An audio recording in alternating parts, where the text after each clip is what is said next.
అప్పుల బాధలు వెంటాడుతున్నాయా? అయితే 6JVR వారి జాతిరత్నాలు ధరించండి. 17 పార్లమెంటు నియోజకవర్గాలలో ఎవరెవరు గెలిచేటటువంటి అవకాశం ఉంది, ఎంత పోలింగ్ జరిగింది, ఏ పార్లమెంటు నియోజకవర్గంలో ఎంత శాతం పోలింగ్ జరిగేటటువంటి అవకాశం ఉంది, పూర్తి స్థాయిలో అనాలిసిస్ ఇచ్చేటటువంటి ప్రయత్నం చేస్తాం. సో ఇది ఎగ్జిట్ పోల్స్ కాదు, ఎందుకంటే చాలా మంది భ్రమపడతా ఉంటారు ఎగ్జిట్ పోల్స్ ఇస్తా ఉన్నారని చెప్పి. ఎగ్జిట్ పోల్స్ కాదు, ఓ బ్రీఫ్ అనలైజ్, ఎవరు గెలిచే అవకాశం ఉన్నది, ఎవరికి అత్యంత ఎక్కువ ఓట్లు పడ్డాయి, ఎంత పర్సంటేజ్ పోల్ అయింది అనేది చాలా క్లియర్ గా ఈ వీడియోలో చెప్పేటటువంటి ప్రయత్నం చేస్తాం. ఇక ఇక్కడ చూడాలి కార్తిక్ అన్న, ఎంత దారుణం అంటే చూడు, రాష్ట్రంలో పోలింగ్ 65% అట, దాదాపు 35% పోలింగ్ కాలే. మొత్తం అర్బన్ కి సంబంధించిన ఓటింగే, ఇప్పుడు పోలే. అర్బన్ లో పెద్ద పెద్ద ఓట్ బ్యాంక్ రాలేదు, రూరల్ లో వచ్చిన ఓట్ బ్యాంక్. అవును, అంటే పార్లమెంట్ ఎలక్షన్స్ ని అసెంబ్లీ ఎలక్షన్స్ తీసుకుని సీరియస్ గా తీసుకోరు. తీసుకోకపోవడం దుర్మార్గం. ఎందుకంటే దేశంలో తమ ఓటు ద్వారా ప్రధానమంత్రి పదవిని ఎన్నుకునే అవకాశం వచ్చినప్పుడు, పార్లమెంట్ లో మన ప్రతినిధిగా ఎవరు ఉండాలని చెప్పాల్సి వచ్చినప్పుడు ఖచ్చితంగా ప్రజలందరూ పాల్గొనాలి. మన హక్కుగా బాధ్యతగా దాన్ని చూసుకోవాలి. కానీ ఆ బాధ్యత లేని వాళ్ళు మన రేపటి నుంచి వాడు బాగా చేయలేదు, వీడు చేయలేదు, బాగా చేయలేదు మాట్లాడుతూ ఉంటారు. అదే ఇక బిర్యానీ తినాలి, ఇంట్లో పండాలి, అంతే, ఇటు ఓడలేదు ఇక అంతే. అదే మందు తాగురు అంటే వైన్ షాపులు ఓపెన్ అవడంతో టకాటక పోవాలి, ఓసీ కోటరు, ఐబీ కోటరు తీసుకురావాలి, తాగాలి. ఎంత దారుణం అంటే 65% పోలింగ్, ఎంత అధ్వానం, అంత అధ్వానం.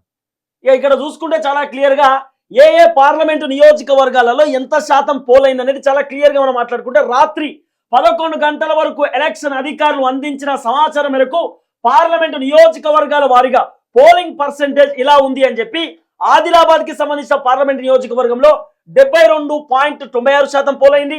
తర్వాత భువనగిరికి సంబంధించి అత్యంత కీలకమైనటువంటి పార్లమెంట్ నియోజకవర్గం 76.47%, హైలైట్ ఇది. తర్వాత చేవేలకు సంబంధించి 55.45 అట. తర్వాత హైదరాబాద్ కి సంబంధించి ఎంత దారుణం చూడు, హైదరాబాద్ 46.8. దీంట్లో ఒక లెక్క ఉంది, హైదరాబాద్ లో చాలా ఆంధ్ర ఓట్లు కూడా ఇక్కడ ఉన్నాయి, వాళ్ళు అక్కడ ఆంధ్రాలో కూడా ఉన్నాయి. అక్కడ అసెంబ్లీ ఎన్నికలు కావడం వల్ల దాదాపు వాళ్ళు వెళ్ళిపోయారు, ఆ ఓట్ బ్యాంక్ ఇక్కడ నమోదు కాలేదు. అది కాక మీరు అన్నట్టు సిటీ ప్రజలు 1 కిలోమీటర్ దూరంలో ఓటు పోవాలా, ఓటేయాలా, ఏముందిరే పోతుంది, మళ్ళీ బిర్యానీ ఆర్డర్ పెట్టుకుంటే అయిపోయి తిని పండుకుంటే అయిపోయి. నెక్స్ట్ కరీంనగర్ కి సంబంధించి 72.33% పోలైంది. ఖమ్మం కి సంబంధించి 75.19% పోలైంది. మహబూబాద్ కి సంబంధించి పార్లమెంట్ నియోజకవర్గంలో 70.68% పోలైంది. మహబూబ్ నగర్ కి సంబంధించి 71.54% పోలైంది. మల్కాజ్గిరికి సంబంధించి 50.12%, మెదక్ కి సంబంధించి 74.38% పోలింగ్ అక్కడ నమోదైంది. తర్వాత నాగర్ కర్నూలు కి సంబంధించిన నియోజకవర్గంలో 68.86%, నల్గొండకు సంబంధించిన పార్లమెంట్ నియోజకవర్గంలో 73.78% పోలైంది. నిజామాబాద్ కి సంబంధించి 71.50%, పెద్దపల్లి పార్లమెంట్ నియోజకవర్గంలో 67.88%, సికింద్రాబాద్ కి సంబంధించిన పార్లమెంట్ నియోజకవర్గంలో ఇది కూడా అంతే కథ 48.11%. చూడండి, రూరల్ ప్రాంతాల్లో బాగా జిల్లా కేంద్రాల్లో పెద్ద ఎత్తున ఓట్ బ్యాంక్ నమోదైంది.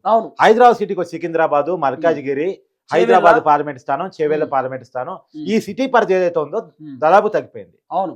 తర్వాత వరంగల్ కి సంబంధించిన పార్లమెంట్ నియోజకవర్గంలో 68.29%, ఈడ కూడా అంతే కథ. జైరాబాద్ కి సంబంధించి 74.54%. రూరల్ బేస్ ఉన్నటువంటి చోటేమో బాగా నమోదైంది, అర్బన్ బేస్ ఉన్న చోట నమోదు కాలేదు. సో మీరు ఇక్కడ చూసుకుంటే ఒక పాయింట్ ఏంటంటే, ఒక క్లియర్ కట్ పాయింట్ మీకు చెప్పే ప్రయత్నం చేస్తా, ఇది వస్తలేదుగా పాడే. ఇక ఇక్కడ హైయెస్ట్ వచ్చినటువంటి కొన్ని పార్లమెంట్ నియోజకవర్గాలలో భువనగిరి అత్యంత కీలకమైంది, 76.47%. తర్వాత ఖమ్మం సంబంధించి, ఖమ్మం కూడా హైలైట్ అన్న, 75.19% అయింది. అంటే భువనగిరిలో బీసీల శాతం చాలా ఎక్కువ, వాళ్ళు పెద్ద ఎత్తున ఓట్ బ్యాంక్ లో పాల్గొన్నారు అనేటువంటిది. ఇక తర్వాత మెదక్ కూడా 74.38% అయింది. తర్వాత జైరాబాద్ కూడా 74.54%. తర్వాత ఇంకా 75 ఏది ఉంది, కరీంనగర్ 72.33%. తర్వాత మహబూబాదు 70.68. తర్వాత మహబూబ్ నగర్ ఇది కూడా 71.54. తర్వాత నల్గొండ 73.78. నిజామాబాద్. సో బాగానే అయిందన్న, 1 2 3 4 5 6 7 8 9. ఇంకొక విషయం కూడా ఆలోచించుకోవాలి, ఇప్పుడు అర్బన్ ప్రాంతాల్లో కొంత బీఆర్ఎస్ తన హవాను కొనసాగించగలిగింది పోయినసారి అసెంబ్లీ ఎలక్షన్. అంటే అర్బన్ ప్రాంతాల్లో బీఆర్ఎస్ ఓట్ బ్యాంక్ ఉంది. బీఆర్ఎస్ ఇప్పుడు పార్లమెంట్ ఎలక్షన్స్ వచ్చేసరికి మన పార్టీ గెలవదు, పోయి కాంగ్రెస్ కో బీజేపీకో ఓటేయలేము అనుకున్న కొద్ది ఓట్ బ్యాంక్ ఉంటది కదా, అది స్ట్రమ్ అయిపోయింది అని ఉన్నది. బీజేపీకి కాంగ్రెస్ కి వేయటం ఇష్టం లేక, బీఆర్ఎస్ పార్టీ పోటీలో లేదు కదా అనుకున్న ఓట్ బ్యాంకు వేయడానికి ఇష్టపడలేదు. అది కూడా అర్బన్ ప్రాంతాల్లో ఓట్ బ్యాంక్ తగ్గడానికి. సో ఒకసారి చాలా క్లియర్ గా ఇంకో అంశం కూడా తెరపైకి తీసుకొచ్చినాము. సో కొన్ని పార్లమెంటు నియోజకవర్గాలకు, అంటే 17 పార్లమెంట్ నియోజకవర్గాలకు సంబంధించిన క్యాండిడేట్లు ఉన్నారు. అట్లనే గతంలో అసెంబ్లీ ఎన్నికలలో అసెంబ్లీ ఎన్నికలలో గెలిచినటువంటి ఎమ్మెల్యేలకు సంబంధించినటువంటి మెజారిటీ, అట్లనే ఎవరెవరు దాదాపు ఇప్పుడు ఎందుకంటే ఒక్క పార్లమెంట్ సెగ్మెంట్ లో దాదాపు 7 నియోజకవర్గాలు ఉంటాయి. ఆ 7 నియోజకవర్గాలలో ఎవరెవరు గెలిచిరు అంటే ఒక పార్లమెంట్ నియోజకవర్గం అంటే ఒక 6-7 అసెంబ్లీ నియోజకవర్గాల పరిధి అని. ఎస్, ఒక్క సెగ్మెంట్ లో 7 నియోజకవర్గాలు. ఫర్ ఎగ్జాంపుల్ ఆదిలాబాద్ పార్లమెంట్ నియోజకవర్గం ఉంది. ఇక్కడ నుండి కాంగ్రెస్ పార్టీ నుండి ఆత్రం సుగుణా పోటీ చేసిరు. తర్వాత ఇక్కడ గడ్డం నగేష్ పోటీ గోదం నగేష్ పోటీ చేసిన తర్వాత బీఆర్ఎస్ నుండి ఆత్రం సక్కు పోటీ చేసినటువంటి పరిస్థితి. సో ఇది ఎస్టీ రిజర్వ్ కు సంబంధించినటువంటి పార్లమెంటు నియోజకవర్గం. ఆదివాసీలు గోండ్లు ఎక్కువ ఉంటారు. ఆదిలాబాద్ కి సంబంధించిన ఇది పార్లమెంట్ నియోజకవర్గం. ఇక్కడ 3 పోటీలో ఉన్నారు. ఇక్కడ టోటల్ ఓటర్స్ వచ్చేసన్న 14,89,790 ఓట్లున్నాయి. Number of polling booths 2,111. Rural voters 11,78,424 ఉన్నాయి. 79% రూరల్ కి సంబంధించినటువంటి ఓట్ పర్సెంటేజ్. అర్బన్ ఓటర్స్ సంబంధించి మనం మాట్లాడుకుంటే 3,11,366 ఉన్నాయి. కేవలం 21% మాత్రమే. క్యాస్ట్ వైజ్ కూడా ఇచ్చిండు. బుద్ధిస్ట్ 1%, ముస్లిమ్స్ 12%, ఎస్సీ 15%, ఎస్టీ 22% ఉంది. సో ఇక్కడ చాలా క్లియర్ గా మనం అర్థం చేసుకోవాల్సిందంటే ఇక్కడ వచ్చిన ఓట్ బ్యాంక్ కూడా హైదరాబాద్ లో రాలేదంటే ఎస్టీలో ఏదో మారుమూల తండాల్లో గిరిజన ప్రాంతాల్లో కొండ ప్రాంతంలో బతుకుతున్న చైతన్యం కూడా అర్బన్ ప్రాంతంలో లేదు. వాళ్ళు బెటర్ వీళ్ళకంటే. వాళ్ళు చదువుకు దూరంగా ఉంటారు, నాగరికతకు దూరంగా ఉంటారు, వెనకబాటుకు దగ్గరగా ఉంటారు. అయినప్పటికీ కూడా వాళ్ళలో ఉన్న చైతన్యం చూడండి. అదే అర్బన్ ప్రాంతంలో చదువుకున్న వాళ్ళు ఉంటారు, నాగరికత తెలిసిన వాళ్ళు ఉంటారు, పబ్లిక్ పోతారు టైం వస్తుంది, బార్ షాపులు పోవడం టైం వస్తుంది, రెస్టారెంట్ లో పోవడం టైం వస్తుంది. కానీ ఓటు వేయడానికి సిటీ వాళ్ళే చెప్తారు పల్లెటూరు వాళ్ళు పైసలు తీసుకుంటారు. పల్లెటూరు వాళ్ళు పైసలు తీసుకోరు, సిటీ వాళ్ళే పైసలు తీసుకొని వాళ్ళు ఇంటికానే వండుకుంటారు. అసలు జరిగే కదా అది. ఇక తర్వాత మేము చెప్పినాం కదా పార్లమెంట్ కి సంబంధించిన నియోజకవర్గాలు 7 ఉంటాయి. సో ఈ 7లో సిర్పూరు భారతీయ జనతా పార్టీ గెలిచింది. సో 3,008 మెజారిటీతో. ఆసిఫాబాద్ ఎస్టీ అక్కడ కూడా బీఆర్ఎస్ పార్టీ గెలిచింది. ఖానాపూర్ ఎస్టీ కాంగ్రెస్ పార్టీ గెలిచింది. Adilabad BJP party, Boath ST BRS party, Nirmal Bharatiya Janata party, Mudhole Bharatiya Janata party. అంటే ఇక్కడ దాదాపు 1, 2, 3, 4 భారతీయ జనతా పార్టీ మహేశ్వర్ రెడ్డి వాళ్ళ పార్టీ శాసనసభ పక్ష నాయకుడు కూడా నిర్మల్ నుంచి గెలిచాడు అక్కడ. అవును, అదే మొత్తం భారతీయ జనతా పార్టీ 4 ఉన్నాయి, బీఆర్ఎస్ 1 ఉన్నది, కాంగ్రెస్ పార్టీ 1 ఉంది. ఆ బీఆర్ఎస్ 2 ఉన్నాయి, కాంగ్రెస్ 1 ఉంది. అంటే కొత్త బీజేపీ పార్టీ ఇక్కడ ఎడ్జ్ ఉండొచ్చు అనేటటువంటి ఒక చర్చ వినబడుతున్నది. కరెక్ట్ గా బీజేపీకి ఎడ్జ్ ఉంది. పోయినసారి ఎన్నికల్లో కూడా ఇక్కడ బీజేపీకి ఎలాంటి స్థానాలు లేనప్పుడే బీజేపీ గెలిచి చూపించింది. సోయం బాబురావు 2019లో జరిగిన ఎన్నికల్లో ఇక్కడ గెలిచి చూపించాడు. ఆ రోజుకి ఏ అసెంబ్లీ స్థానం బీజేపీకి ఇక్కడ లేదు. కానీ ఈ రోజుకి వచ్చేసరికి బీజేపీ బలం పెరిగింది, అసెంబ్లీలో ప్రాతినిధ్యం పెరిగింది. అది ఆదిలాబాద్ జిల్లా, నిజామాబాద్ జిల్లాలో క్లియర్ గానే వస్తుంది. కాబట్టి ఇక్కడ ఖచ్చితంగా బీజేపీ అభ్యర్థికి అవకాశం ఉంది. కానీ బీజేపీ అభ్యర్థికి ఉండే డిసడ్వాంటేజ్ ఏంటంటే సోయం బాబురావు సహకరించలేదు. ఆ సిట్టింగ్ ఎంపీ అతని టికెట్ నిరాకరించారు, అతని ప్లేస్ లో నగేసి టికెట్ ఇచ్చారు. సో సోయం బాబురావు అధికపూనాడు. అతని వర్గం ఏదైతే ఉందో, అతను అభియానించే వర్గం ఏదైతే ఉందో వాళ్ళు యాంటీగా పనిచేశారు అంటుంది. ఇంకోటి ఏంటంటే సుగుణ కాంగ్రెస్ క్యాండిడేట్ ఎవరైతే ఉన్నారో ఆమెకు ఒక మంచి పేరు ఉంది. ఆమె ఏంటి టీచర్, యాక్చువల్గా టీచరు, ఉద్యమాల అంటే ఆదివాసీల తరపున, గోండ్రుల తరపున, అంటే గిరిజనుల తరపున పోరాటాలు చేసే వ్యక్తి. సో ఆమెకు అడ్వాంటేజ్ ఉంది. కాంగ్రెస్ పార్టీ రాష్ట్రంలో అధికారంలో ఉంది.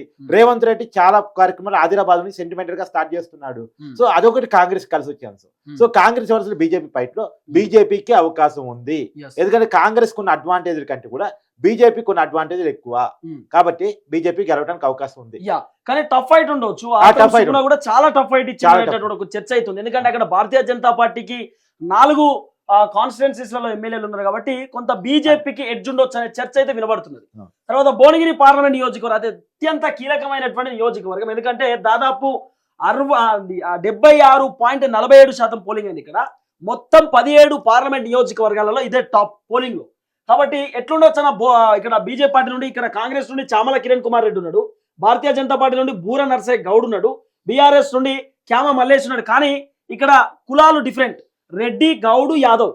సో ఇట్లున్నారు. ఇక్కడ బీసీలకు సంబంధించి అత్యంత కీలకం.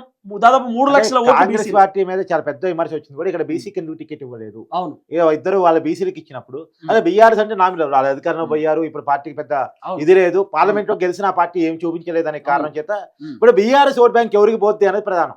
యాక్చువల్గా బూరా నర్సయ్య గౌడ్ 2014లో బీఆర్ఎస్ పార్టీ నుంచి, అప్పుడు టీఆర్ఎస్ పార్టీ నుంచి ఎంపీ, భువనగిరికి ఎంపీ. మొన్న కూడా 2019 ఎన్నికల్లో కూడా బీఆర్ఎస్ పార్టీ నుంచి పోటీ చేశాడు. అప్పుడు టీఆర్ఎస్ పార్టీ నుంచి చాలా కొద్ది మెజార్టీతో ఓడిపోయాడు, చాలా కొద్దిలో ఓడిపోయాడు. లేకపోతే దాదాపు చంద్రబాబు గెలిచినంత పని చేశాడు. సో ఇప్పుడు మళ్ళా నిలబడ్డాడు. కాకపోతే బీజేపీ పార్టీ నుంచి నిలబడ్డాడు. కానీ బీజేపీ పార్టీకి సంస్థాగతంగా భువనగిరిలో ఏమీ లేదు. బూర నరసింహగౌడ్కి మాత్రం క్రేజ్ ఉంది, బీసీలో ఓట్ బ్యాంక్ ఉంది. ప్రత్యేకించి గౌడ ఆయన సామాజిక వర్గం ఏదైతే ఉందో అది బలంగా ఆయన పక్షాన్ని నిలబడింది కాబట్టి పోటీ ఇచ్చాడు. పార్టీ కూడా బలంగా ఉంటే ఖచ్చితంగా గెలవగలిగే పరిస్థితి ఉండేది. కానీ చామల కిరణ్ కుమార్ రెడ్డికి ఇక్కడ అసెంబ్లీ స్థానాలు చూడండి, మొత్తం కూడా ఒకటి మినహాయిస్తే అది జనగాము, మల్లారాజేశ్వర రెడ్డి మినహాయిస్తే 6 నియోజకవర్గాలు మొత్తం కాంగ్రెస్ కి. సో 6 నియోజకవర్గాలు ఎమ్మెల్యేలు కాంగ్రెస్ ఉంది, అది అడ్వాంటేజ్. అది కాక ఈ జిల్లాలో కోమటిరెడ్డి రాజగోపాల్ రెడ్డి ప్రభావం, కోమటిరెడ్డి వెంకటరెడ్డి అంటే వాళ్ళ బ్రదర్స్ ప్రభావం, తర్వాత కాంగ్రెస్ ఇతర నాయకులు జానారెడ్డి గారు. మళ్ళీ రేవంత్ రెడ్డి ఇంకో కీలకమైన అంశం ఏంటంటే రాజగోపాల్ రెడ్డి చామల కిరణ్ కుమార్ రెడ్డిని గెలిపించుకుంటే నీకు నేను మంత్రి పదవి ఇస్తాను. ఇది చామల కిరణ్ కుమార్ రెడ్డికి రేవంత్ రెడ్డికి బాగా సన్నిహితులు. అవును, ఈయన గెలిపించుకోవడం కోసం Rajagopal Reddy home minister offer చేసింది. అవును, మరి ఆయన హోమ్ మినిస్టర్ అంటే వాళ్ళ బ్రదర్ పోస్ట్ బీకేయాలి, మరి కోమటిరెడ్డి వెంకటరెడ్డి పోస్ట్ బీకేయాలి, చూడాలి ఏదో ఒకటి ఉంటది. ఏదేమైనా చామలను గెలిపించుకోవడం కోసం కోమటిరెడ్డి బ్రదర్స్ చాలా కీలకంగా పని. ఎందుకంటే ఇక్కడ మీరు చూడండి, ఇబ్రాహీంపట్నం కాంగ్రెస్ పార్టీ ఉన్నది, మునుగోడు కాంగ్రెస్, భువనగిరి కాంగ్రెస్, నకరేకలు, తర్వాత ఇది తుంగతుర్తి, ఆలేరు బీలేలియా కీలకమైనటువంటి పాత్ర పోషించింది. కాబట్టి ఖచ్చితంగా ఇక్కడ చామల కిరణ్ కుమార్ రెడ్డి బయటపడే అవకాశం ఉంటుంది. గుర్తు మీద ఓటు వేయటం అలవాటైన ప్రజలు ఎక్కువ ఉన్నారు కాబట్టి అది అడ్వాంటేజ్ గా మారి ఖచ్చితంగా కాంగ్రెస్ పార్టీ అంటే పూర్తి స్థాయిలో ఫుల్ మెజారిటీ రాలేకపోవచ్చు, కానీ బూరా మంచి ఫైట్ ఇచ్చారు, చాలా గొప్ప ఫైట్ ఉంది. కానీ చామల బయటపడే అవకాశం ఉండొచ్చు ఓటింగ్ శాతాన్ని బట్టి ఒక చర్చ అయితే. బీఆర్ఎస్ ఓట్ బ్యాంక్ అంతా బూరా నర్సయ్య గౌడ్కి పడే అవకాశం అయితే ఉంది. భువనగిరికి సంబంధించి అది. ఇక తర్వాత చేవేళ్ల పార్లమెంట్ కాన్స్టిట్యున్సీ మనం చూసుకుంటే, సో చేవేళ్లలో 24,43,112 ఓట్లు ఉన్నాయి. ఇక్కడ రంజిత్ రెడ్డి కాంగ్రెస్ పార్టీ నుండి పోటీ చేసిండు, బీఆర్ఎస్ కి రాజీనామా చేసి ఇళ్లకు వచ్చిండు. భారతీయ జనతా పార్టీ నుండి కొండా విశ్వేశ్వర రెడ్డి, బీఆర్ఎస్ పార్టీ నుండి కాసాని జ్ఞానేశ్వరం, ఆయన టీడీపీ పార్టీ అధ్యక్షుడుగా ఉన్నాడు, ఆయన రాజీనామా చేసి బీఆర్ఎస్ మెల్లగా ఆయన ముదిరాజ్ యాక్చువల్ గా Ranjith Reddy first ticket announce చేశారు అవును బీఆర్ఎస్ పార్టీ. ఆయన కాదు నేను పోటీ చేయని మీ పార్టీ నుంచి అని పార్టీకి రాజీనామా చేసి కాంగ్రెస్ పార్టీలో జాయిన్ అయిన తర్వాత కానీ ఏ ముదిరాజు టికెట్ ఇవ్వలేదు. మొదటే బీసీ టికెట్ ఇచ్చి ఉంటే బీసీలు బీఆర్ఎస్ నమ్మేవాళ్ళు. కారసాని జ్ఞానేశ్వరికి టికెట్ ఇచ్చారు, బీసీలు పట్ల ప్రేమ ఉంది బీఆర్ఎస్ పార్టీ కానీ రంజిత్ రెడ్డి టికెట్ కాదన్న తర్వాత ఇస్తే ఎలా నమ్ముతారు? అంతేగా. సో అతను పోటీలో లేడు, కాసాని జ్ఞానేశ్వర్ పోటీలో లేడు. పోటీ ఎలా రంజిత్ రెడ్డి వర్సెస్ కొండా విశ్వేశ్వరరెడ్డి, ఎవరు గెలిచే అవకాశం ఉంది అనేటువంటిది. ఇక్కడ అర్బన్ ప్రాంతం ఎక్కువ చేవేళ్ల పార్లమెంట్ స్థానంలో. ఈ అర్బన్ ప్రాంతం ప్రజలు ప్రో బీజేపీగా ఉంటారు, సహజంగా కూడా ప్రో బీజేపీగా ఉంటారు. అదే ఇక్కడ రూరల్ ఓట్స్ 1,52,981 ఉంటే 43% ఉంటే, అర్బన్ ఓటర్స్ దాదాపు 13,90,131 57% ఉన్నారు. 57% ఉన్నారు. అర్బన్ ఓటింగ్ సహజంగానే దేశవ్యాప్తంగా కూడా బీజేపీ మైండ్ సెట్ ఉంటుంది. వాస్తవంగా ఏంటంటే స్టేట్ లోనే కొంత బీఆర్ఎస్ మైండ్ సెట్ ఉంటుంది, నేషనల్ లోనే బీజేపీ మైండ్ సెట్ ఉంటుంది. కాబట్టి ఇది క్లియర్ కట్ గా వాస్తవానికి ఇక్కడ కొంత ఈ బీఆర్ఎస్ పోయిన అసెంబ్లీ స్థానాల్లో తన ప్రభావం చూపగలిగింది. కానీ టఫ్ ఫైట్ ఉంటుంది, ఎందుకంటే ముస్లిం కి సంబంధించిన ఓటు ఇక్కడ 15%. ఆ ముస్లిం ఓట్ బ్యాంకు రంజిత్ రెడ్డికి ఓల్ అండ్ సోల్ గా పోయే అవకాశం 100% ఉంది. కానీ దాంట్లో ఏమన్నా బీఆర్ఎస్ ముస్లిం ఓట్ బ్యాంక్ కొంత తీర్చుకోగలిగితే అది మళ్ళీ డిసడ్వాంటేజ్ కూడా అయ్యే అవకాశం. అవును. సో కొండా విశ్వేశ్వర రెడ్డి మెజారిటీ భారీ ఎత్తున రాకపోవచ్చు, కానీ బయటపడే అవకాశం ఉండొచ్చనే ఒక వార్త వస్తున్నది. ఇంకోటి ఏంటంటే కొండా విశ్వేశ్వర రెడ్డి 2014లో ఆల్రెడీ అక్కడ ప్రజలకు తెలిసిన ఎంపీ, బీఆర్ఎస్ పార్టీ స్థానికంగా ఉన్నాడు. 2019లో అతను కాంగ్రెస్ పార్టీకి మారటం వల్ల మాత్రమే టికెట్ రంజిత్ రెడ్డికి బీఆర్ఎస్ పార్టీ ఇవ్వడం జరిగింది. అది కూడా కొండా విశ్వేశ్వర చాలా చిన్న రేషియోతో ఓడిపోయింది. అప్పుడు కూడా కాంగ్రెస్ పార్టీ చాలా పెద్ద బలంగా లేదు ఆ రోజుల్లో. కాంగ్రెస్ పార్టీ అధికారానికి వచ్చే పరిస్థితి లేదు కదా. ఆ రోజు కాంగ్రెస్ పార్టీకి వచ్చిన సీట్లు 19 కదా. సో ఆ పరిస్థితుల్లో కూడా ఈయన గెలవగలిగాడు, పోటీ ఇవ్వగలిగాడు.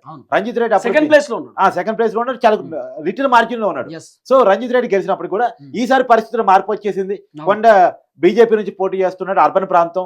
సో కాబట్టి ఈ 7 నియోజకవర్గాలలో మహేశ్వరము, రాజేంద్ర నగరు, షేర్లింగంపల్లి, చేవెళ్ళ ఈ 4 కూడా బీఆర్ఎస్ ఉన్నాయి. పరిగి, వికారాబాద్, తాండూరు కాంగ్రెస్ ఉన్నాయి. రంజిత్ రెడ్డి కాంగ్రెస్ వ్యక్తి కాదు.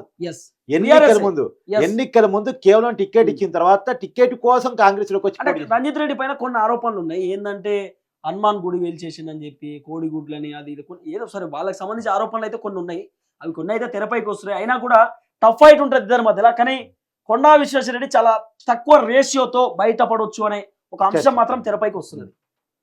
ఇక తర్వాత హైదరాబాద్ పార్లమెంట్ నియోజకవర్గం ఇక్కడ చాలా క్లియర్ గా మీకు తెలుసు, మాధవిలత వర్సెస్ అసదుద్దీన్ ఓవైసీ. బీఆర్ఎస్ కాంగ్రెస్ ని మనం లెక్క చేయాలి వద్దని మనకు తెలియదు. ఇద్దరి మధ్యలో టఫ్ ఫైట్ ఉన్నది. ఆ టఫ్ ఫైట్ లో ఎంఐఎం అంటేనే హైదరాబాద్ అంటే ఎంఐఎం మనకు తెలిసినటువంటి ముచ్చట. ఎందుకంటే ఇక్కడ అన్ని ఎంఐఎం ఒక గోశామాల్ మినహాయిస్తే భారతీయ జనతా పార్టీ అది కూడా గోషమాలు కూడా ఎంఐఎం పోటీలో పెట్టిన క్యాండిడేట్ ని ఉమ్, అది చాలా విమర్శ. ఉమ్, ఎందుకు ఎంఐఎం పెట్టలేదు, బీజేపీ ఎంఐఎం అని టైప్ అయ్యాయి అనేది. ఉమ్, ఇక అయితే ఇక్కడ కీలక విషయం ఏంటంటే ఉమ్. మాధవలెత్ కోసం రాజాసింగ్ పనిచేయలే. ఉమ్. ఇది తర్వాత చూడండి, last కలిసిరు, last కలిసిరు. చివరిలో గడిచారు Yes. కానీ మొదటి నుంచి పనిచేయలే. అవును, అది విచిత్రమైన రాజకీయ అది situation. కొద్దిగా డిసడ్వాంటేజ్ అయింది ఆ, కానీ అయితే మాధవలెత్త చాలా తక్కువ టైంలో చాలా ఎక్కువ ఎఫెక్ట్ చూపించింది. సోషల్ మీడియాలో కూడా విపరీతంగా విపరీతమైన క్రేజ్ ఆమె సంపాదించగలిగింది. అవును. ఎంఐఎం కంచుకోటిని బద్దలు కొడతా అనేటువంటి కాన్ఫిడెన్స్ బీజేపీ నాయకులు నింపగలిగింది. Yes. వాస్తవం ఏంటంటే ఇక్కడ కాంగ్రెస్ బీఆర్ఎస్ ఎందుకు డల్ అయిపోయాయి అంటే ఉమ్, మాధవలత ఎమర్జీ అయిపోయిన తర్వాత ఉమ్. ఎవరైతే ఎంఐఎంను వ్యతిరేకించేటువంటి ఓట్ బ్యాంక్ మొత్తం ఉందో ఉమ్. అది మాధవలత వెనక ర్యాలీ అయిపోయింది, బీజేపీ వెనక ర్యాలీ అయిపోయింది. ఉమ్. అది బీఆర్ఎస్ కి కాంగ్రెస్ కి డిసడ్వాంటేజ్ అయిపోయింది.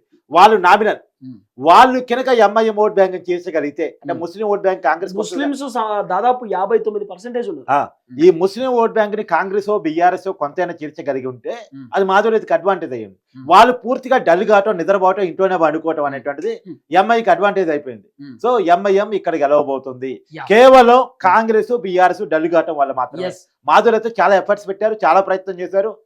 తను రాబోయే కాలంలో ఖచ్చితంగా కేంద్రం నుంచి ఏదో నామినేటెడ్ పదవి అయినా ఆమెకు రాబోతుంది. సో ఇక్కడ 19,57,931 ఓట్లు ఈ మొత్తం కూడా అర్బన్ కి సంబంధించిన ఓట్లు, రూరల్ ఓట్స్ 0. అవును. యా. సో ఇక్కడ మాధవీలత అట్లనే ఎంఐఎం కి సంబంధించి అసదుద్దీన్ ఓవైసీ ఇద్దరి మధ్య టఫ్ ఫైట్, కానీ వేరే ఆప్షన్ లేదు. అసదుద్దీన్ ఓవైసీ బయటపడుతున్నాడు. మైనారిటీ ఓటు దానికి కారణం. ఎస్. తర్వాత కరీంనగర్ పార్లమెంట్ నియోజకవర్గం, ఇది ఎంత చెప్పినా తక్కువేనేమో నాకు తెలిసి. ఎందుకంటే పాపం వినోద్ కుమార్ ఆయన ఎప్పుడు లాస్ట్ లేకపోతే సెకండ్, అవును. ఇక ఫస్ట్ ప్లేస్ కొత్తలో లేదో అనేది అంటే పెద్ద doubt. 2014లో బీఆర్ వాస్తవం ఏంటంటే కరీంనగర్ బీఆర్ఎస్ కంచుకోట. ఉమ్. కేసీఆర్ వరుసగా గెలిచిన స్థానం కదా ఇది. Yes, అవును. ఒక టైంలో వైఎస్ రాజశేఖర రెడ్డి ఉద్యమ సమయంలో కేసీఆర్ కరీంనగర్ లోనే ఫస్ట్ సభ పెట్టింది. అది YS Rajasekhara Reddy by elections వస్తే కేసీఆర్ ని ఇక్కడ నుంచి తరిమేయాలని బలంగా ఫిక్స్ అయ్యే ప్రయత్నం చేసినా సాధ్యం కాలే. కేసీఆర్ గెలవగలిగిన కరీంనగర్ పార్లమెంట్ స్థానం నుంచి బై ఎలక్షన్స్ లో అంత కరుడు కట్టిన స్థానంలో 2014లో ఇతనికి ఇచ్చేసి ఇతను గెలిపించుకుంటే కేసీఆర్ బినామీ అని చెప్పేసి 2019కి వచ్చేసరి పరుగు వదిలి పెట్టేసిండు, ఓడిపోయాడు. ఇప్పుడు అసలు 2019లోనే ఓడిపోయిన వ్యక్తి ఇప్పుడు ఎలా గెలవగలడు? వినోద్ కుమార్ పోటీ కాదు కరీంనగర్ లో. కాంగ్రెస్ అసలే పోటీ కాదు, కాంగ్రెస్ క్యాండిడేట్ చివరి దాకా రేపు నామినేషన్ వేయాలన్నప్పుడు ఇవాళ వచ్చింది. అవును. పాప ఆయన బట్టలు ఎప్పుడు చదువుకోవాలి, ఎప్పుడు బిస్తలు చాలా పెద్ద టైం ఉంటాయి కానీ అంటే పాపం పోస్టర్లను నేర్పించుకుంటే క్యారేజ్ గిరేజ్ చదువుకోవాలి, నువ్వు ఎట్లా తింటారు లేకపోతే మోసం కాదు. సో అట్లా ఉపాయం కట్టిరు. ఇక్కడ 16,33,014 ఓట్లు ఉన్నాయన్న మొత్తానికి. ఇక్కడ ఎస్సీకి సంబంధించి 17% ఉంది, ఎస్టీకి సంబంధించి 4%, క్రిస్టియన్ 1, ముస్లిమ్స్ 9%. సో ముస్లిమ్స్ ఓట్లు కూడా అత్యంత కీలకం కరీంనగర్ కి సంబంధించి, ఎందుకంటే 9% అంటే అంత ఈజీ ప్రాసెస్ కాదు. సో నాకు తెలిసి ఇది 2018 అనుకుంటా. సో ఈ క్యాస్ట్ బేస్ సంబంధం లేకుండా కాంగ్రెస్ ఓట్ బ్యాంక్ రావడానికి, ఈ క్యాండిడేట్ తో సంబంధం లేకుండా ఓట్ బ్యాంక్ రావడానికి కారణం అవుతుంది ఈ మైనారిటీ ఓట్ బ్యాంక్ అని. కానీ మీరు గుర్తుపెట్టుకోండి, 2019 ఎన్నికల్లో బీఆర్ఎస్ హవా కొనసాగినప్పుడే బీఆర్ఎస్ అని పక్కకు దోలి బండి సంజయ్ గెలవగలిగారు. ఆ రోజు బండి సంజయ్ గెలవగలిగారు. ఇంకోటి ఏంటంటే కరీంనగర్ లో బండి సంజయ్ వ్యక్తిగతంగా ఓట్లు ఉంటాయి. అవును.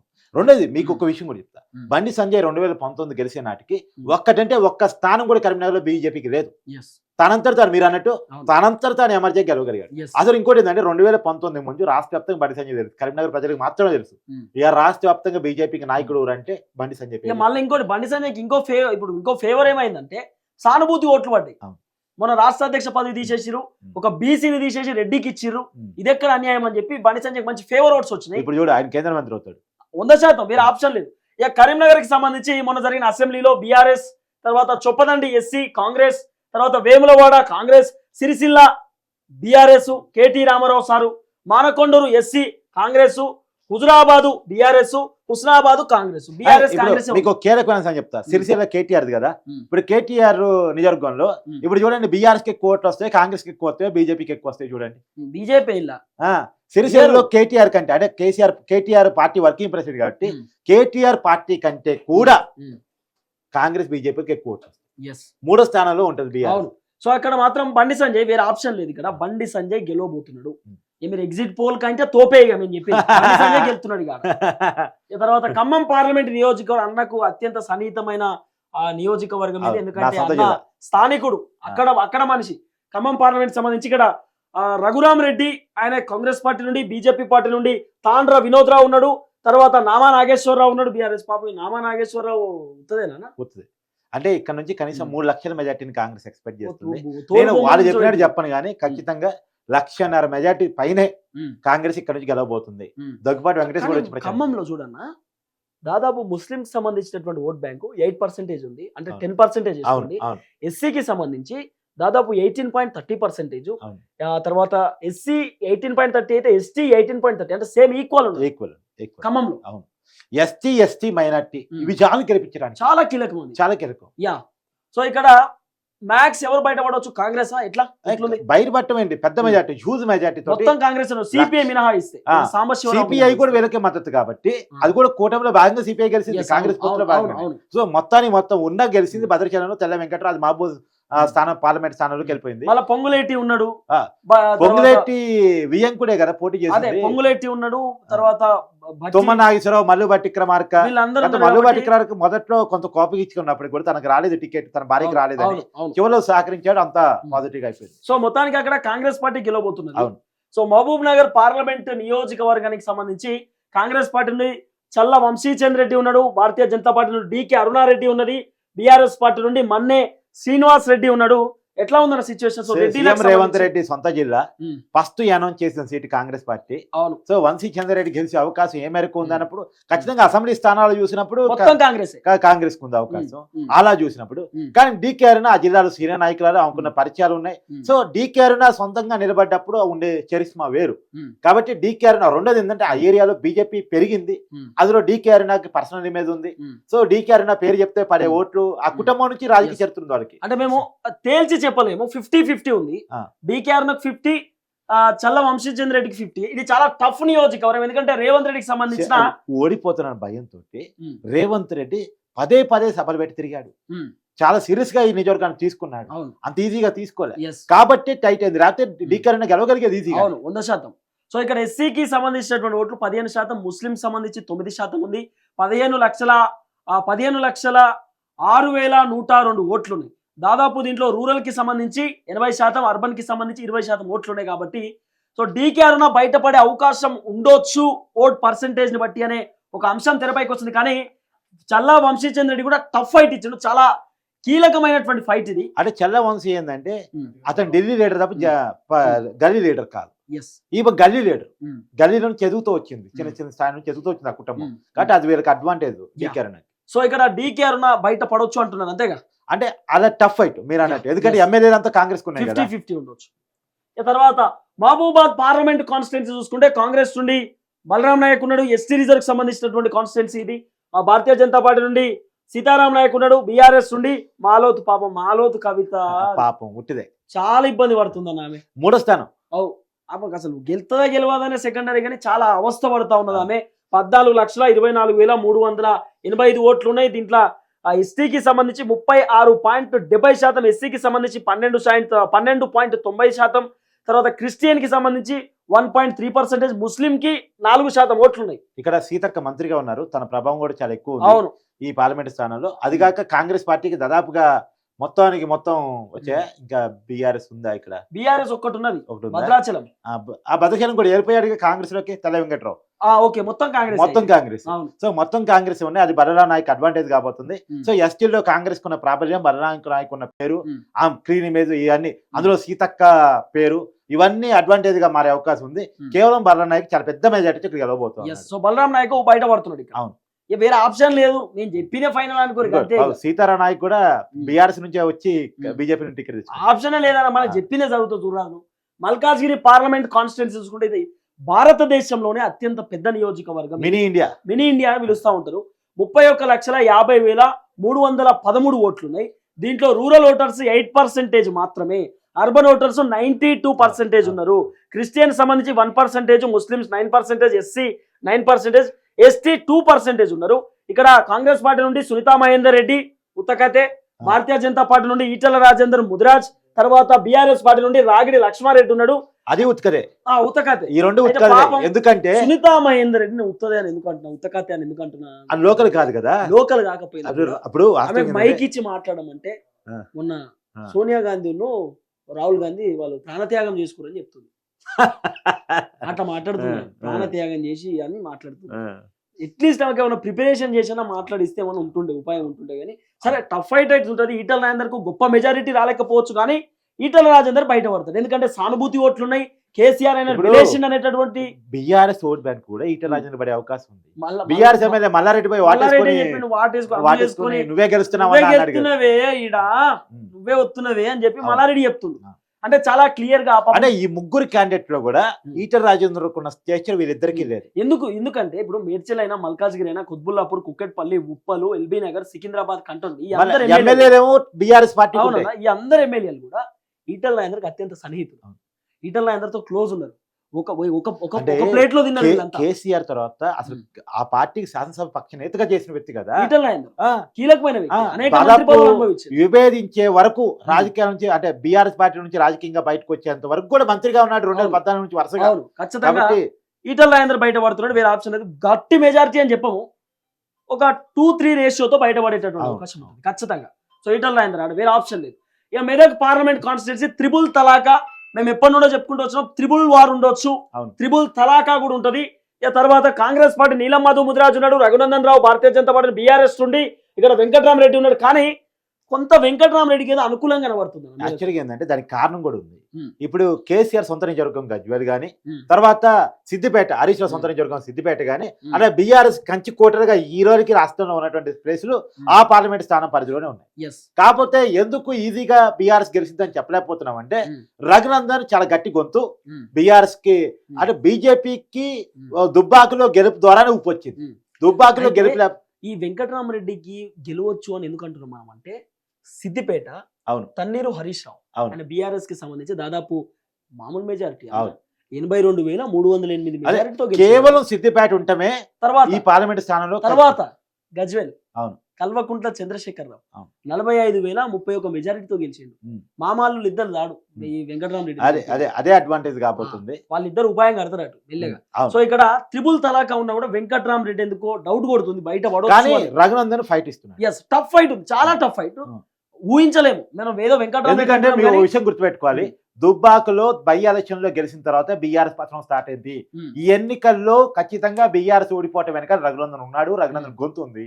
అది అతనికి అడ్వాంటేజ్, ఆ సానుభూతుంది. కాకపోతే ఇందా తిరుగా చెప్పినట్టు ఖచ్చితంగా సిద్దిపేట గజ్వేల్ అక్కడ బీఆర్ఎస్ కంచుకోట్లు కావటం, అక్కడ 82,000 మెజార్టీ 42,000 మెజార్టీతో వాళ్ళు గెలవటం, ఆ ఓట్లు చాలు బీఆర్ఎస్ గెలిపించడానికి. అంటే ఈ మధ్య కాలంలో కొంత కాంగ్రెస్ పైన 6 గ్యారెంటీల విషయంలో కొంత ఒక 1-2% వ్యతిరేకత వచ్చింది కాబట్టి ఆ ఓట్లు కూడా వెంకటరామరెడ్డికి ఏమైనా మలినయా? ఎందుకంటే కేసీఆర్ నువ్వే రావాలి సార్ అని చెప్పి నేల ముదిరాజు పాపం థర్డ్ ప్లేస్ కే పోయే అవకాశం. నిజంగానే ఆయన బలిపశువు చేసిండు. అవును, అవును. ఒక ముదిరాజు బిడ్డ బీసీ బిడ్డను అంటే బలిపశువు ఓడిపోయే స్థానంలో బీసీలు టికెట్ ఇచ్చింది. మరి భువనగిరి ఎందుకు ఇవ్వలేదు కాంగ్రెస్? భువనగిరి వచ్చు కదా, నల్గొండ ఎందుకు ఇవ్వలేదు? ఖమ్మంలో ఎందుకు ఇవ్వలేదు? చామల పైన నీలం నిల్చోబెట్టొచ్చు కదా, అవును, ఈజీగా గెలుస్తుండే. నీలం మధు ఈజీగా అదే గెలుస్తుంది. అదే ఇది బూర నర్సిగౌడ్ చాలా బాధ అనిపిస్తావు. అదే విహెచ్ నన్ను ఖమ్మంలో ఇవ్వమని అడిగాడు, ఇవ్వచ్చు కదా. అట్లా ఇయ్యరు, రెడ్లే కావాలి మాకు, రెడ్లు కావాలి వాళ్ళే నడుతారు మాకు. సో ఇక్కడ వెంకటరామరెడ్డికి ఏమన్నా ఫేవర్ ఉంటుంది. ఎందుకంటే కంప్లీట్ 7 నియోజకవర్గాలలో బీఆర్ఎస్ పార్టీ 6 ఉన్నది, కేవలం మెదక్, అది కూడా మైనంపల్లి రోహిత్ మాత్రమే కాంగ్రెస్ నుండి గెలిచినటువంటి పరిస్థితి. అది కూడా 10,157 మెజారిటీ తోటి సొంత కాన్స్టిట్యున్సీ కాబట్టి ఆడ గెలిచిండు. సో ఇక్కడ త్రిబుల్ వార్ ఉంటుంది కానీ వెంకటరామరెడ్డి బయట పడవచ్చు అనే చర్చ వినబడుతుంది. కానీ చెప్పలేము, రఘునందన్ రావు కూడా గెలవచ్చు. ఇక తర్వాత నాగర్ కర్నూలు ఎస్సీ పార్లమెంటు నియోజకవర్గం, ఇక్కడ పోతుగంటి భరత్ ఉన్నాడు భారతీయ జనతా పార్టీ నుండి. అంటే సిట్టింగ్ స్థానంలో ఉన్నటువంటి బీఆర్ఎస్ పార్టీ ఎంపీ అక్కడ రాములు వాళ్ళ కొడుకు. అన్న నిజంగా పార్టీ మారి వాళ్ళ కొడుకు రాములు అనేటటువంటి వ్యక్తి మచ్చలేనటువంటి వ్యక్తి లెక్క ఉన్నాడు. అవినీతి లేదు, ఒక్కసారి కూడా ఇల్లే మనం అవినీతి చేసిన పలానా రాములు గేములు ఏది ఇల్లే అన్న. వాళ్ళ కొడుకు పోటీ చేస్తున్నాడు. ఆయన జెడ్పీ చైర్మన్ గా ఉన్నాడు, అక్కడ జెడ్పీ చైర్పర్సన్ గా. బీఆర్ఎస్ నుండి ఆ బీఎస్పీకి రాజీనామా చేసి కేసీఆర్ సంకర చేరి బహుజనవాదం అని చెప్పి డ్రామాలు కొట్టేటువంటి ఆర్ఎస్ ప్రవీణ్ కుమార్, అది అతని క్యారెక్టర్ కే పెద్ద మచ్చ. అవును, ఆర్ఎస్ ప్రవీణ్ కుమార్ 10 సంవత్సరాలు పబ్లిక్ కి మంచి చేసిన ఏదో ఒక చిన్న తప్పు చేసింది చూడు, మొత్తం తప్ప. అతను మొత్తం రాజకీయ జీవితాన్ని పులుస్తా పెట్టుకున్నాడు అవును, కేవలం ఒక చిన్న నిర్ణయం ఫలితంగా. అంటే నిన్నటి దాకా ఏ గొంతుకునైతే అతను మోసాడు, ఏ గొంతుకైతే మారాడో, ఏ జనం కోసం ఫైట్ చేశాడో, ఆ జనాన్ని మోసం చేసి ఏదైతే కోట రాజకోట అది రాజరికం అని చెప్పేసి ఆ రాజకోటలో పోయి చేరిపోయిన తర్వాత ఇంకెక్కడ ఉంది వ్యాలిడిటీ? అంతే కదా. సో మొత్తానికి ఇక్కడ మల్లు రవికి ఫేవర్ ఉంటుంది. ఎందుకంటే దాదాపు అసెంబ్లీ 5 స్థానాలన్నీ. నియోజకవర్గాలు కాంగ్రెస్ పార్టీ అవును. కేవలం 2 మాత్రమే. ఒకటి గద్వాలు, అలంపూర్ 2 మాత్రమే బీఆర్ఎస్ ఉంది. ఈ బీఆర్ఎస్ కూడా పూర్తి స్థాయిలో కాంగ్రెస్ లోకి రావడానికి వాళ్ళిద్దరు కూడా కాంగ్రెస్ లో టచ్ లో అదే ఉన్నారు. టచ్ లో ఉన్నారు, రావడానికి రెడీగా ఉన్నారనే చర్చ వినబడుతుంది. కాబట్టి అసలు ఆ ఇద్దరు ఉమ్. ఈ పార్లమెంట్ ఎన్నికల్లో ఏమైనా పనిచేశారు ఎమ్మెల్యేలు? ఉమ్. లేదు. లేదు, పోతుగంటి భరత్ వర్సెస్ కాంగ్రెస్ పార్టీ వీళ్ళిద్దరి మధ్యలో చాలా క్లియర్ టఫ్ ఫైట్ ఉంటుంది. అదే వాస్తవం ఏమో బీఆర్ సిట్టింగ్ ఎంపీ, ఎస్, ఎందుకంటే 2019 వాళ్ళు గెలిచారు. అవును అవును. కానీ ఫలితం ఈసారి పోటీ ఏమో ఉమ్. కాంగ్రెస్ కి బీజేపీకి మధ్య. కానీ మూడో అక్కడ స్థానం. రాములకు మంచి పేరు ఉంది అవును. కాబట్టి పోతుగంటి భరత్ కూడా టఫ్ ఫైట్ ఇచ్చారు. కాదు, ఇక్కడ మాదిగ ఓట్ బ్యాంక్ చాలా Yes. కీలకమైనది. అవును. మాదిగలకి టికెట్ ఇవ్వకుండా మాదిగలకి ఎప్పుడు ఇస్తా ఉన్నారు. ఉమ్. అసలు మాదిగల్ని మర్చిపోయింది కాంగ్రెస్ పార్టీ Yes. అనేది బాగా ఉమ్. జరిగింది. అక్కడ ఉపకులాలు కూడా ఉంటాయి. అవును. ఎస్సీకి సంబంధించిన ఉపకులాలు దాదాపు కానీ ఏదేమైనా ఈ 19.60% కాన్స్టిట్యూన్సీలో మల్లూరు అయితే గెలవచ్చు. గెలవచ్చు 100%, వేరే ఆప్షన్ లేదు. ఇక తర్వాత నల్గొండ పార్లమెంట్ కాన్స్టిట్యున్సీ చూసుకుంటే రఘువీర్ రెడ్డి ఉన్నాడు కాంగ్రెస్ పార్టీ నుండి, సైది రెడ్డి భారతీయ జనతా పార్టీ నుండి, కృష్ణారెడ్డి బీఆర్ఎస్ పార్టీ నుండి ఉన్నాడు. ఇక నాకు అర్థం కాదు, సైదిరెడ్డి ఆడటువంటి ఆశ్చర్యం. ఉమ్. ఈ కేసీఆర్ కుటుంబానికి అత్యంత ఆప్తుడు, ఉమ్. కేటీఆర్ కి బాగా దగ్గర. ఉమ్. ఆయన బీజేపీ బోర్డు ఏదో గదే ఆశ్చర్యం వేసింది. ఆశ్చర్యం ఆశ్చర్యం మరి ఏమైనా ఉపాయం కట్టిండా మరి? కావచ్చు. కేసీఆర్ ఎట్లా ఉపాయం కట్టి ఏదో అంటే ఒకసారి జైలు బాల్స్ వచ్చిందని పోయాడేమో కానీ మరి అట్లా గిట్ల ఏమైనా చేసిండో లేదో కానీ ఇక్కడ మాత్రం కాంగ్రెస్ సిట్టింగ్ ఎంపీ ఇది ఉత్తమ్ కుమార్ రెడ్డి గతంలో అంతే పనిచేశాడు. అంతే. ఈయన వేరే ఆప్షన్. కోమటిరెడ్డి వెంకటరెడ్డి, నల్గొండ అంటేనే కోమటిరెడ్డి వెంకటరెడ్డి, నల్గొండ మొత్తం హవా అనేది ఉంటుంది కాబట్టి ఈయన గెలిపిస్తాడు అంతే. రఘువీర్ రెడ్డికి వెళ్తుండు, నేను చెప్పినా జరుగుతుంది చూడరాదు. రఘువీర్ రెడ్డికి వెళ్తుండు, మంచి మెజారిటీతో బయటపడతారు. ఆయన ఎవరు లేడు వేరే. నిజామాబాద్ పార్లమెంట్ నియోజకవర్గం కాంగ్రెస్ పార్టీ నుండి జీవన్ రెడ్డి ఉన్నాడు, సింప్లిసిటీ పర్సన్. భారతీయ జనతా పార్టీ నుండి అరవింద్ ధర్మపురి ఉన్నాడు. తర్వాత బాజిరెడ్డి గోవర్ధన్ అసలు ఎందుకు ఉన్నాడో అర్థం కాదు. ఈ బాజిరెడ్డి గోవర్ధన్ అసలు నిజంగా చెప్తున్నా, ఆశ్చర్యం ఎత్తుంది. జీవన్ రెడ్డి కొద్దిగా మంచి మనిషి, పెద్ద మనిషి కాబట్టి అతను నిజంగా సానుభూతి. చెప్తున్నాను జీవన్ రెడ్డి గురించి. ఎంత సింపుల్ పర్సన్ అంటే మన షర్టుకు గుండి లేకపోతే మనం వేసుకోగలుగుతామా? ఫినిష్ పెట్టుకుంటాడు. ఆయన ఫినిష్ పెట్టుకొని గాంధీ భవన్ కూతుంది. నాకు అదే అర్థం కాదు. నేను కలిసినప్పుడు అన్న ఇది లేదు కదా అంటే, ఏం అంగి గుండి పోతే అంగేసుకోవద్దు, ఫినిష్ పెట్టుకుంటే అయిపోయా. మళ్ళా సీనియర్ నాయకుడు, చాలా కాలం Yes. పదవిలో ఉన్న మంత్రిగా అనేక ఉన్నాడు. పదవులు అనుభవించారు. ఎప్పుడు కూడా ఎమ్మెల్సీగా ఉన్నాడు ఆయన. ఎస్. సో ఖచ్చితంగా ఇక్కడ టఫ్ ఫైట్ ఉంటుంది. కదే పసుపు పోటీ అనేది బాగా పనిచేసింది. బాగా పనిచేసింది. అరవింద్ గెలిపి ఇంకోటి ధర్మపురి అరవింద్, అది ఎట్లా అంటే పులి అది, అదో పులి, ఎప్పుడు గాండ్రించే పులి అది. వాళ్ళ కుటుంబం కూడా చాలా చరిత్ర వాళ్ళ నాయన కూడా. అవును కదా, వాళ్ళ బీసీ నాయన తోపు. అవును. కాబట్టి ఇక్కడ ధర్మపురి అరవింద్ బయటపడే అవకాశం ఉంది. బీసీ ఓట్ బ్యాంక్ పెద్ద ఎత్తున కానీ అరవింద్ ఓన్ ముస్లిం చేస్తుంది. కి సంబంధించిన ఓట్లు మాత్రం ధర్మపురి అరవింద్ కి చాలా గట్టి దెబ్బ పడుతుంది. ఎందుకంటే 17% ఉంటుంది అక్కడ. అవును. చాలా పెద్ద ఓట్ బ్యాంకు అది. జీవన్ అయితే రెడ్డి కనుక ఇంకోటి ఏంటంటే ఉమ్. ఈ ముస్లిం ఓట్ బ్యాంక్ ని చూపించి ఉమ్. హిందూ ఓట్ బ్యాంక్ ని పోలరైజ్ చేసుకునే దమ్ము అరవింద్ కుంది. ఎస్ ఉంది. కానీ హిందువులకు సంబంధించినటువంటి ఓట్లు అనేవి పడ్డప్పుడు ముస్లిమ్స్ అది అత్యంత కీలకం ఓట్ బ్యాంక్. కాబట్టి ముస్లిమ్స్ ఓట్లు కొంత జీవన్ రెడ్డి పోతే కొద్దిగా టఫ్ ఉండే అవకాశం ఉంది. భారీ మెజారిటీ రాదు ధర్మపురి అరవింద్ కానీ బయటపడుతుంది. అవును. పోయినసారి కంటే అంటే తక్కువ మెజారిటీ. మైనారిటీ ఓట్ బ్యాంక్ కొంత బీఆర్ఎస్ కూడా చేసుకోగలిగిందిగా. నేనేమంటున్నా అంటే ఇప్పుడు పోయినసారి ధర్మపురి అరవింద్ ఎట్లయితే గెలిచిండో ఎంత మెజారిటీతో, సరే ఒక 25 అసలు ఇంకోటి ఆ రోజు గెలిచిన కవిత మీద. అవును మరి అవును, అది కుంట్ల కవితకు లేదు కాబట్టి ఇప్పుడు అసలు ఆమెకు ఓటేసే పరిస్థితి లేదు బీఆర్ఎస్ పార్టీ, ఎవరు నమ్మే పరిస్థితి లేదు బీఆర్ఎస్. ఇంకోటి ఏంటంటే అక్కడ ఈ జిల్లాలో ఉమ్. ఈ పార్లమెంట్ పరిధిలో ఉమ్. కేసీఆర్ స్వయంగా కామారెడ్డి నుంచి పోటీ చేసి ఓడిపోయాడు. అదొక డిసడ్వాంటేజ్. సో మొత్తానికైతే ధర్మపురి అరవింద్ తక్కువ రేషియోతో బయటపడవచ్చు. పెద్దపల్లి ఎస్సీ పార్లమెంట్ కాన్స్టిట్యున్సీ నుండి గడ్డం వంశీకృష్ణ భారతీయ జనతా పార్టీ నుండి, గోమాస శ్రీనివాస్ ఉన్నాడు బీఆర్ఎస్ నుండి, కొప్పుల ఈశ్వర్ కనబడుతున్న పరిస్థితి. ఇక్కడ గోమాస శ్రీనివాస్ వర్సెస్ గడ్డం వంశీకృష్ణ ఇద్దరి మధ్య టఫ్ ఫైట్ ఉంది. Tough fight. కానీ ఎందుకో జి శ్రీనివాస్ బయటపడతాడేమో అనే చర్చ వినబడుతున్నది పెద్దపల్లి నుండి. ఎందుకంటే అటు ఇటుగా ఉన్నారు. ఓవైపు గడ్డం వంశీకృష్ణ కూడా చాలా టఫ్ ఫైట్ ఇచ్చిండు, కీలకమైన ఫైట్ ఇచ్చిండు. ఎందుకంటే మొత్తం కాంగ్రెస్ పార్టీకి సంబంధించిన నియోజకవర్గాలు ఇవన్నీ కూడా మొత్తం అంటే గుత్తబట్టి. ఇది గడ్డ వంశీకి ప్లస్ అవుతాయి. అవును, గడ్డం వంశీకృష్ణ చాలా ప్లస్ అవుతుంది. 50-50 ఉంది. అవును. ఎవరు గెలిచినా ఆశ్చర్యపోవాల్సిన, ఇంకోటి కొప్పులీశ్వర్ గెలిచినా ఆశ్చర్యపోవాల్సిన అవసరం అంత టఫ్ ఫైట్ ఇచ్చిండు కొప్పులీశ్వర్. ఎందుకంటే స్థానికుడు, కీలకమైనటువంటి వ్యక్తి, చాలా మంచి మంత్రిగా పేరు ఉన్నటువంటి వ్యక్తి. మొన్నటిదాకా మంత్రిగా అవును, పనిచేశారు. మంచి పేరు కూడా ఉంది కొప్పులేశ్వర్. కాబట్టి సో చెప్పలేము, 50-50 ఉంది ఇక్కడ ఏదైతే. కానీ ట్రయాంగిల్ ఫైట్. కాంగ్రెస్ కు మాత్రం కొంత ఫేవర్ ఉండేటటువంటి అవకాశం ఉంది, అది చూడాల్సిన అవసరం ఉంటుంది. ఇక తర్వాత Secunderabad parliament constituency Congress party నుండి దానం నాగేందర్ ఉన్నాడు, భారతీయ జనతా పార్టీ నుండి జి కిషన్ రెడ్డి ఉన్నాడు, బీఆర్ఎస్ పార్టీ నుండి పద్మారావు గౌడ్ ఉన్నాడు. కాబట్టి ఇక్కడ కీలక అంశం మాట్లాడుకోవాలి. ఉమ్. కిషన్ రెడ్డి కేంద్ర మంత్రి, పార్టీ ప్రెసిడెంట్, ఉమ్. ఆయన గెలవడానికి అవకాశం ఉండొచ్చు అనేది నిజమే. ఉమ్. కానీ అదే క్రమంలో minority vote bank Secunderabad parliament స్థానంలో చాలా ఎక్కువ ఉంటుంది. Yes. ఆ మైనార్టీ ఓట్ బ్యాంకు కాంగ్రెస్ వైపు పడితే ఇప్పుడు దానం నాగేంద్ర అన్నాడు బీఆర్ఎస్ పార్టీ. అవును. ఆ పార్టీకి సంబంధించిన ఎమ్మెల్యే మొన్న ఖైరతాబాద్ నుంచి అవును. గెలిచాడు, పార్టీ మారి పోటీ చేశాడు. ఆ మైనార్టీ ఓట్ బ్యాంక్ ని ఏ మేరకు కాంగ్రెస్ సాధించుకుంటుంది. ఇంకోటి ఏంటంటే పద్మారావు గౌడ్ కూడా ఇక్కడ లోకల్, Hmm. అతని స్ట్రాంగ్ ఓట్ బ్యాంక్ ఉంది, Hmm. అతనికి బీసీ ఓట్ బ్యాంక్ ఉంది, అది కాక మైనార్టీ ఓట్ బ్యాంక్ కూడా అతనితో ఉంటుంది. Hmm. ఆ మైనార్టీ ఓట్ బ్యాంక్ ఇద్దరు చేర్చుకుంటే అది కిషన్ రెడ్డి చాలా ఈజీ అయ్యే అవకాశం ఉంది. ఎస్. సో మొత్తానికి ఇక్కడ ముస్లిం సంబంధించి 27% ఓట్ బ్యాంక్ ఉంది చాలా కాబట్టి పెద్ద ఓట్ బ్యాంక్, చాలా చాలా పెద్ద యూజ్ బ్యాంక్. 27 అంటే చాలా పెద్దది. Hmm. సో కిషన్ రెడ్డి బయట పడవచ్చు అనే చర్చ ఉంది కానీ చాలా తక్కువ రేషియో తోటి. Hmm. బీజేపీ మాక్సిమం ముస్లిమ్స్ ఓట్లు లాగకపోవచ్చు కాబట్టి తక్కువ రేషియో తోటే బయట పడవచ్చు వాళ్ళు ఖచ్చితంగా. కానీ ఇక్కడ దానం నాగేంద్ర టఫ్ ఫైట్ ఇచ్చిండు అని చెప్పి కొంత వినబడుతున్నది. అవును. సో చూడాలి మరి అక్కడ మొత్తానికి అయితే కిషన్ రెడ్డి బయటపడతాడేమో అనే చర్చ అవుతుంది. ఇక వరంగల్ ఎస్సీ పార్లమెంట్ నియోజకవర్గం మనం మాట్లాడుకుంటే ఇక్కడ కడియం కావ్య, ఆమె కడియం శ్రీహరి వాళ్ళ బిడ్డ, భారతీయ జనతా పార్టీ నుండి ఆరూరి రమేష్, తర్వాత బీఆర్ఎస్ పార్టీ నుండి సుధీర్ కుమార్ అని ఇక్కడ చెప్పి ఒక విచిత్రమైన మాట వినపడుతుంది. ఇద్దరు బీఆర్ఎస్ ఈజీగా గెలవగలిగినటువంటి కాంగ్రెస్ సీటు కాంగ్రెస్ టఫ్ గా మార్చుకుంది. గెలవగలిగిన సీటుని తీసిపోయి కడియం శ్రీహరి చేతిలో పెట్టడం వల్ల, ఆ బిడ్డ పెట్టడం వల్ల అది మైనస్ అయింది. ఆరూరు రమేష్ కి అది ప్లస్ అయింది. యాక్చువల్ గా ఒక ఉపకులానికి ఇది ఇచ్చారు, కానీ అది మైనార్టీ ఉపకులం, వాళ్ళ మైనార్టీలు ముస్లిం మతంలో జాయిన్ అయ్యింది అనేది హిందూ పోలరైజేషన్ ఉపయోగపడింది, ఆలూరు రమేష్ ఉపయోగపడింది. కడియం శ్రీహరి మొన్న బీఆర్ఎస్ పార్టీ నుంచి గెలిచి అతను మొన్న కాంగ్రెస్ పార్టీలో జరగానే ఏంటంటే ఆరూరు రమేష్ కి ఒక ఫేవర్ ఏముందంటే 2018లో 1,00,000 మెజారిటీతో గెలిచింది వర్ధనపేటలో. ఇదొక ఫేవర్, ఒక అంశం ఉంది. తర్వాత కడియం కావ్య పైన అనేక ఆరోపణలు ఉన్నాయి. ఆమె క్యాస్ట్ కి సంబంధించి ఆమె ఎస్సీ కాదు, ముస్లిం ని పెళ్లి చేసుకుంది, మళ్ళీ ఎట్లా ఇస్తారు ఆమె కోర్టు, ఎందుకంటే ఎస్సీ రిజర్వ్ కి సంబంధించిన పార్లమెంట్ నియోజకవర్గం ఇంకో ఎస్సీ పాపం మాదిగోళ్ళకి ఇవ్వచ్చు కదా, కాంగ్రెస్ లో ఇంకెవరు లేరా, కేసీఆర్ ను మోసం చేసింది ఆమె అని చెప్పి ఇంకో చర్చ. సరే, ఆరూరు రమేష్ కడియం కావ్య ఇద్దరు కూడా బీఆర్ఎస్ పార్టీకి రాజీనామా చేసి ఇటు వచ్చారు. కానీ కడియం కావ్యకు టికెట్ ఇచ్చిన తర్వాత కేసీఆర్ మళ్ళీ టికెట్ పంపించి మళ్ళీ ఆమె కాంగ్రెస్ కి వెళ్ళి తీసుకుంది.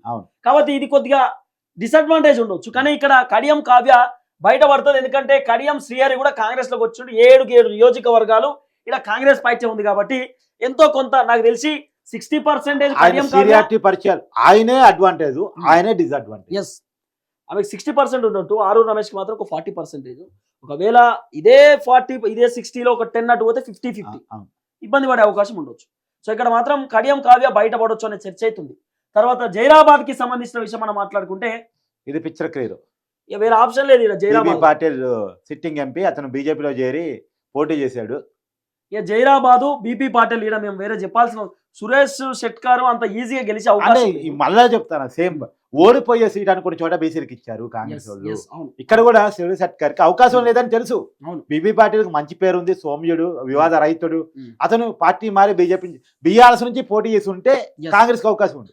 అతను బీజేపీ పార్టీ నుంచి పోటీ చేయడం అనేటువంటిది బీబీ పాటిల్కి మంచి జరిగింది. సో బీబీ పాటిల్ మొత్తానికి బయటపడేటటువంటి అవకాశం ఉంది జైరాబాద్ కి సంబంధించి. సో ఇది మొత్తానికి కీలకమైనటువంటి పార్లమెంట్ సెగ్మెంట్ అయితే మీకు ఇక్కడ ఒక కీలకమైన పాయింట్ చెప్తా.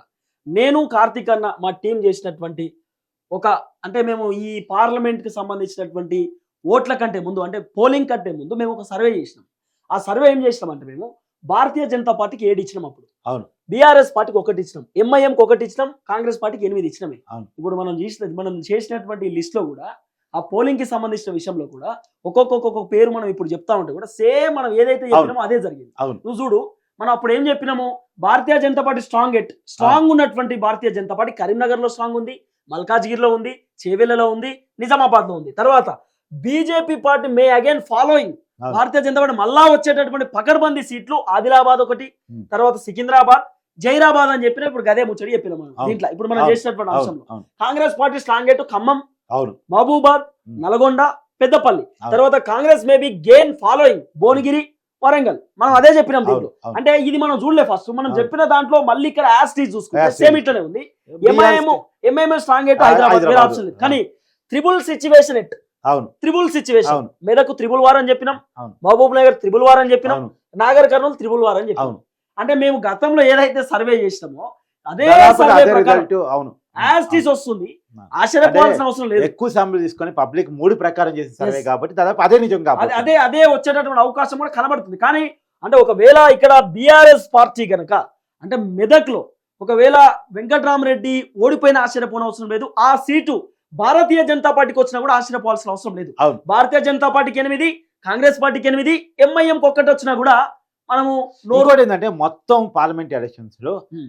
మీరు అసెంబ్లీకి పార్లమెంట్కి తేడాను గమనించండి. Hmm. బీజేపీ పెద్ద ఎత్తున Yes. పెద్ద ఎత్తున పెరిగింది. Hmm.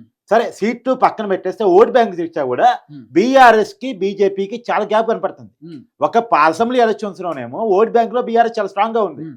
కానీ పార్లమెంట్ ఎలక్షన్స్ వచ్చేసరికి బీఆర్ఎస్ ఓట్ బ్యాంక్ మొత్తం బీజేపీకి పోయింది. Yes. అంటే ఇదే కంటిన్యూ అవుతే 2029 నాటికి కాంగ్రెస్ కి ప్రత్యేది బీజేపీ, Yes. బీఆర్ఎస్ కాదు అనేది పిక్చర్ క్లియర్ అయిపోతుంది. ఎస్ సో మొత్తానికి ఇటు 8 అటు 8 ఇది ఒకటి, లేకపోతే 7, 8 ఒకటి లెక్క కనబడుతున్నటువంటి అంటే పరిస్థితి. బీఆర్ఎస్ రాజకీయ భవిష్యత్తును పరంగా పెట్టి ఎలక్షన్స్ గా పార్లమెంట్ ఎలక్షన్స్ ఉండబోతున్నాయి. బీఆర్ఎస్ రాజకీయ భవిష్యత్తు తెలంగాణలో రాబోయే కాలంలో లేదు అని చెప్పబోయే ఎలక్షన్స్ గా ఉండబోతున్నాయి. కేసీఆర్ అవుట్ అనేది చెప్పబోతున్నాయి. ఎందుకంటే గెలిస్తే 1 లేకపోతే 0. ఎస్ సో ఇది కీలకంగా మారినటువంటి పరిస్థితి. మొత్తానికి మీకు ఒక క్లియర్ కట్ అనలైజ్ ఇచ్చేటటువంటి ప్రయత్నం చేస్తాం. ఏ డౌట్స్ ఉన్నా కూడా మీరు కామెంట్ కూడా పెట్టవచ్చు. ఆ కామెంట్ ని చదివి మళ్ళీ మీ కామెంట్ కి సంబంధించిన అంశంలో కూడా మళ్ళీ ఒక వీడియో క్లారిటీతో పెట్టేటటువంటి ప్రయత్నం కూడా చేస్తాం. ఎస్